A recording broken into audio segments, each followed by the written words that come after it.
Hi everyone, my name is Dr. Rose Schlaff. I am a pelvic floor physical therapist and health coach, and I specialize in helping women with pelvic pain reclaim their sex lives and get back to having sex without pain and without fear. So today I'm going to talk about pain in your brain. Before I go any further, I just want to say your pain is real. And any healthcare provider that has made you feel like you're making it up or the pain is in your head, that is totally wrong. And let me just personally apologize for them right now. So, that being said, 100% of your pain comes from your brain. 100%. And it's not necessarily an indication of tissue damage.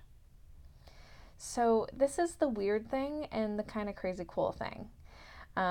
Basically, pain is a way for our brain to protect us and keep us safe. And it is directly dependent on how much danger your brain thinks you are in. So a lot of different things can impact this danger assessment that our brain makes. Context is a big one, previous experience, emotions, all of these things play a part. So let's just talk about pain in general. So if you are walking down the street and you step on a nail, those nerve receptors at your foot are going to travel up to your spine and tell your spine, hey, something just happened down here. Nerves going to send the signal up to your brain. Your brain is going to say, okay, what just happened? We're in danger. Give them pain and make them pay attention. So that causes the pain to make you pay attention to the danger, the possible danger at your foot. If, for example, you were in the middle of running away from a car or a lion and you stepped on a nail at that point, the nerve fibers from your foot would travel up to your spine and say, hey, something just happened just down here. And then those nerve fibers would travel up to your brain and say, something just happened at our foot. And our brain would say, it doesn't matter, we're running from this car. We have to keep all of our energy here. I'm not going to give them pain. So it's the same amount of tissue damage, but there's different context for each of those situations. So another way that this can play in is if you've had pain in the past.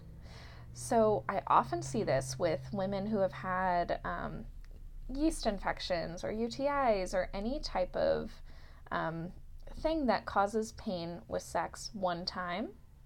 Even after that infection or initial irritation is gone, your brain has tagged that activity as dangerous because it experienced pain.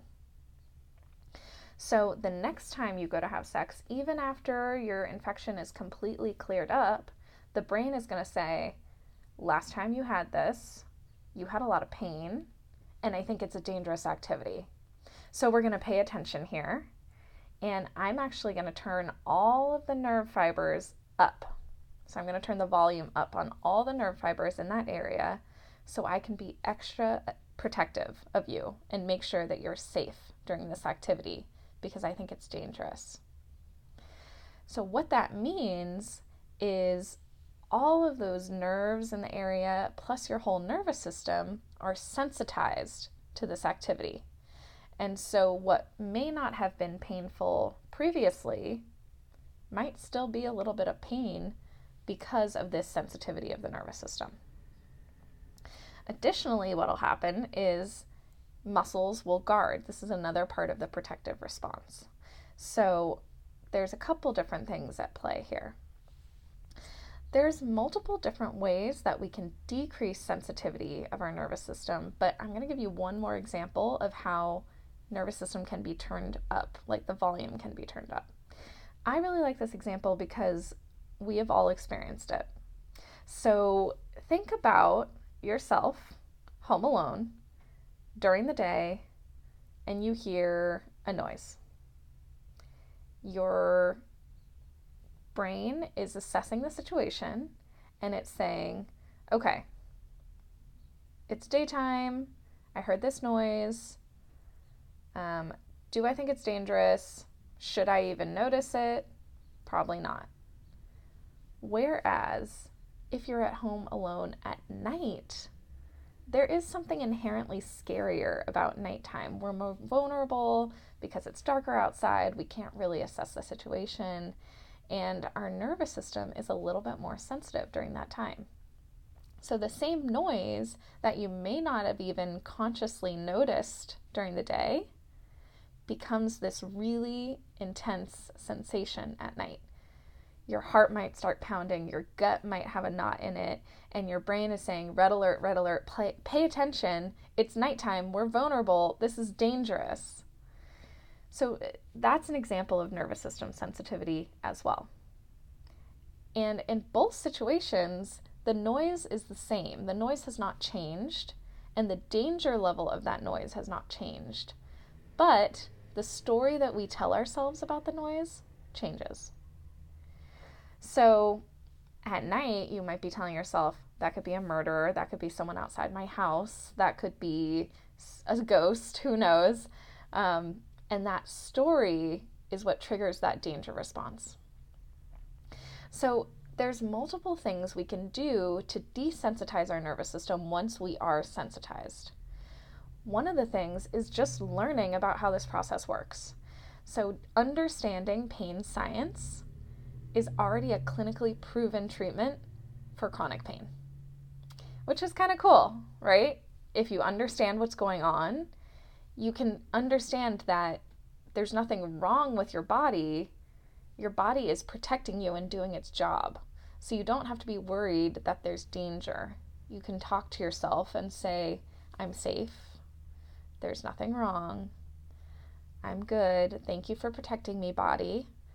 But we can relax now. Another thing that we can do is surround ourselves with supportive friends and loved ones. So this is something that's really forgotten in our modern day and age. And, people are the loneliest they've ever been.